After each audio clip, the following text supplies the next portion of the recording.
Hello everybody, what is up? Today I'm going to be talking about a character in a comic that I really love, and I want to kind of defend and explain my love for it because it has been quite a while since he's had even a decent story. So today I'm going to talk about some of his best stories.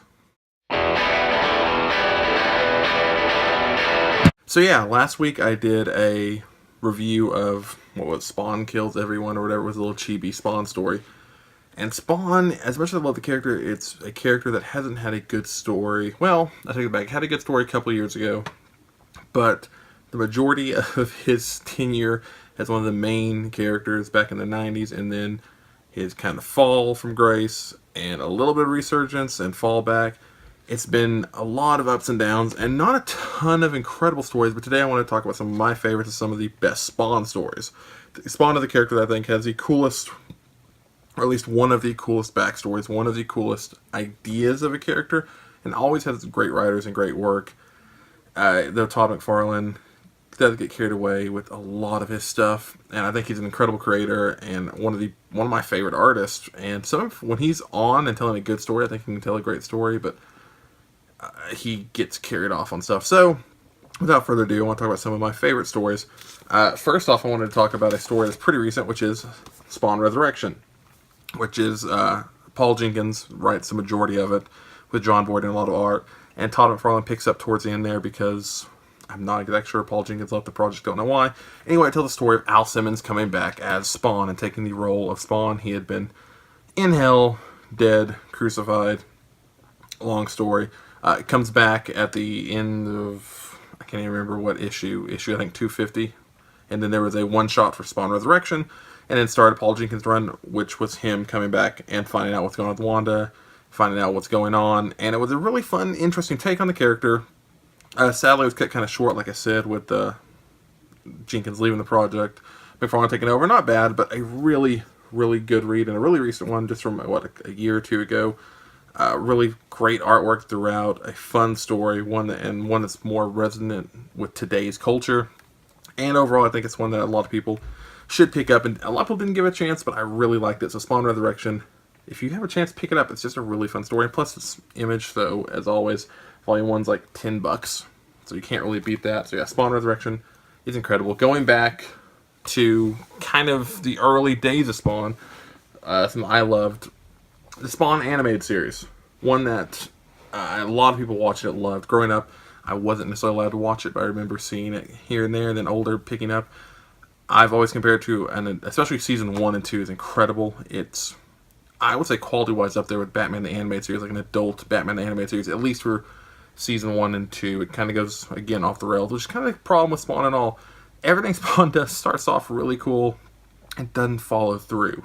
But yeah, Spawn the Animated Series is another incredible story, very contained, feeds from the comics and takes inspirations from the comics and sticks to it, but also adds its own elements, and you really get a feel for the characters. It's not just Spawn, but Sam and Twitch, a little bit of Wanda, Violator, and a lot of those characters and really what they mean to the Spawn universe and what's going on there. So I would highly recommend that. As far as like single issues go, one of my favorite runs was from, I think, issues 8 to 12, or actually 8 to 16. Todd McFarlane invited a lot of special guests in there, so you had stuff like Alan Moore came on an issue, you had Dave Sims come on, and I recently got these 2 issues and just read them, and was reminded why I do love Spawn. This issue in particular, you see a Spawn, not Spawn, go to the 7th level of hell, and you see that it's these creators are chained up against these walls, and you have unofficial cameos from Superman and Spider-Man and Wonder Woman and all the other arms sticking out of cages, because it's representative of these incredible characters that have been chained up and imprisoned because of legalities. It's a very, very meta issue talking about what goes on behind the industries and comics and how characters are kind of chained and creators are hooded and attached to walls and have no freedom because of the contracts and because of the legalities of it all. Very cool, very meta issue. One I would recommend. Another really fun series is the Alan Moore Violator run. One that a lot of people, again, don't talk about a ton about. It's one of those Alan Moore stuff that people forget about. A lot of people forget Alan Moore wrote a decent amount of Spawn. Not only that issue, but this 4-issue run here which focuses on, of course, Violator and his family, and you have all of them in their just debauchery-induced craziness. A really interesting story. I wouldn't necessarily say fun, but fun in a very dark way, which is Spawn to the core. But yeah, a lot of Alan Moore fans out there, if you haven't picked up the Violator series, another one I would recommend. And one of my all-time favorites is actually the Angela run that Neil Gaiman, Greg Capullo did. Of course, Neil Gaiman introduced the Angela character in issue 9 in his like one-shot there, and him and Greg Capullo did a short run on the character in this. I don't know how easy it is to find the graphic novel. I looked into it. Anyway, one superb art. Greg Capullo, of course, made a huge name for himself as of late with Batman, with Spawn, with all the incredible stuff he does, and his artwork is amazing here. It's also Neil Gaiman telling a Neil Gaiman story in the Spawn universe with Angela. A lot of people, again, who are reading Marvel, who may not know behind the scenes, Angela came from Image, and Neil Gaiman created her. There's all kinds of legal issues. So now Marvel has Angela. And so people reading all the current Angela line, I would highly recommend picking this up. The Neil Gaiman, Greg Capullo, Angela Spawn stories.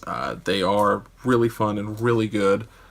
I had a blast reading them. You get to see Angela completely unbound because she doesn't quite have the restrictions that she does in Marvel. So yeah. But I just wanted to go over some of my favorite Spawn stories and some reasons that I love that character, because I feel like he doesn't get a lot of love, but then again, I don't know if he necessarily deserves it because it's been a long time. Even Spawn Resurrection came out about a year or two ago with a great start, but got cut off at the knees. McFarlane took it over, and they're doing some interesting stuff now with the Satan Wars and all that, but still, instead of it being the AA plus character he could be, he kind of fades in the background yet again.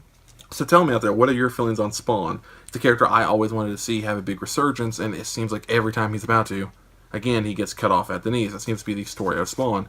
I said it earlier, he starts but can't quite follow through. Great start, middle is great, and then out of nowhere, just blam. So yeah, tell me what you think about Spawn. Tell me if you'd like to see Spawn come back in a big way. Who would you like to see write Spawn? What would you like to see a story about Spawn?